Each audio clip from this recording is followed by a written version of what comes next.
Après le Nord, il est temps de parler de la Compagnie de l'Ouest, qui a une histoire très mouvementée. Entre divers rachats, la Première Guerre mondiale et d'un manque d'argent, retour sur plus de 100 ans d'histoire.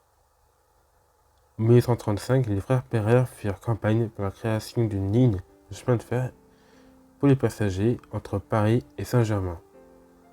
Bon, j'en ai déjà parlé dans la première vidéo de cette série, donc n'hésitez pas à la voir. Du coup, ensemble ils créent la Compagnie de Paris à Saint-Germain-en-Laye. Logique. Mais cela ne s'arrête pas là, car entre-temps d'autres compagnies sont nées, comme celle des chemins de fer de Dieppe, des chemins de fer de Fécamp, de Paris à Rouen, de Paris à Saint-Cloud, de Paris à Cherbourg, de Paris à Caen, ainsi que la Compagnie du Paris à Versailles. En tout, environ 27 putains de compagnies privées sont nées en très peu de temps.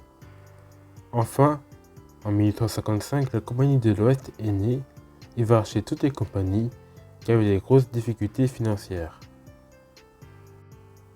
C'est grâce à ces rachats que la compagnie possède deux grandes gares parisiennes, celle de Saint-Lazare au nord et celle de la gare du Maine au sud, aujourd'hui Montparnasse.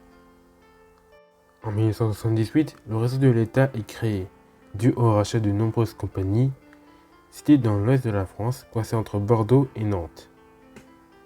Ces petites compagnies ont fait faillite à cause d'un manque d'industrialisation dans cette partie de la France et de l'absence de grandes villes pouvant créer un trafic important. Entre-temps, la Compagnie de l'Ouest achète des locomotives de type 030. Cette signification correspond à l'emplacement des roues. Ces engins possèdent 3 essais moteurs. Ces locaux ont marqué toute l'histoire de la compagnie en ayant une carrière extrêmement longue puisqu'elles étaient robustes, fiables, économiques et faciles à conduire. Elles étaient présentes partout sur différentes versions, sur tout type de lignes, que ce soit sur des lignes de banlieue parisienne ou sur des lignes d'intérêt local. Pour innover, le réseau de l'Ouest construit de 1902 à 1909 une importante série de voitures unifiées.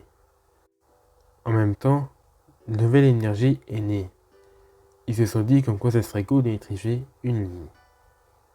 La ligne des Invalides est alors transformée en une ligne alimentée en troisième rail. À cause de dettes trop importantes, l'État rachète la Compagnie de l'Ouest en 1909. Sauf que la Première Guerre mondiale arrive. À cause des grands méchants, le réseau est détruit, rasé, abîmé. Bref. Du coup, il se retrouve dans la merde. Ah ouais, quand même. Heureusement, deux ingénieurs français de la compagnie, Robert Dubois et Maurice Demolin, vont créer cette machine, la Pacifique 231. Magnifiquement dessinée, ces locomotives ont un tablier dégageant complètement les roues. Une chaudière très longue, avec une cabine de taille modeste, qui a été imposée par le gabarit à l'anglaise du réseau de l'Ouest. Dès les premiers essais, de graves problèmes techniques de distribution se posent, et ces machines sont mutées au dépôt de Paris-Vaugirard avant d'assurer des trains régionaux pour la Bretagne. La fin, vous la connaissez, la compagnie a beaucoup de dettes, elle n'arrive pas à les rembourser. La SNCF est donc créée en 1939, pile au moment où il ne fallait pas. Mais je ne vous spoil pas, car une vidéo entière sera dispo. Voilà, c'est déjà la fin de cette petite vidéo. Merci de l'avoir regardé. Pensez à vous abonner à ma chaîne, suivez-moi sur Instagram et Facebook. Et à la prochaine. Salut.